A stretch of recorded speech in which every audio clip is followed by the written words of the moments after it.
Guys সকালে উঠে একটা লন অফ ম্যাচ স্টার্ট দিছিলাম, তো ম্যাচের অপোজিট সাইডে পড়ছে জিডাব্লিউ তামিম নামে একটা প্লেয়ার। তো প্রথম রাউন্ড আমি তাকে হেডশট মেরে দিই গাইস। তারপর থেকে শুরু হয় কাহিনী। তারপর থেকে মনে করো যে আমি দ্বিতীয় রাউন্ড শুরু করার পর যে দেখি যে জিডাব্লিউ তামিম নামে ওই যে প্লেয়ারটা আমার সাথে টিম আপ করা শুরু করছে। তো আমি মনে করছিলাম প্র্যাঙ্ক করতেছে, তো আমি তাকে মেরে দিই গাইস। তারপরে মূল ঘটনাটা ঘটলো 3 নাম্বার রাউন্ডে।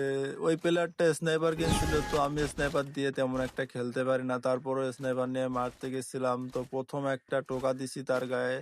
তারপরে দেখি যে প্লেয়ারটা টিম আপ করতেছে, করার পরে তাকে মেডিকেট করার সুযোগ দিলাম। দেওয়ার পরে আস্তে আস্তে গাইজ দেখতেছি যে প্লেয়ারটা কি করে, সে কি করতে পারে, আমাকে মেরে দেয় কিনা, এসব ভাবতে ভাবতে দেখি যে প্লেয়ারটার মেডিকেট করা শেষ হয়ে গেছে। তো প্লেয়ারটা তারপরে ইমোট দেওয়া শুরু করছিল, তো আমিও তার সাথে বেশ কিছুক্ষণ ইমোট দিলাম।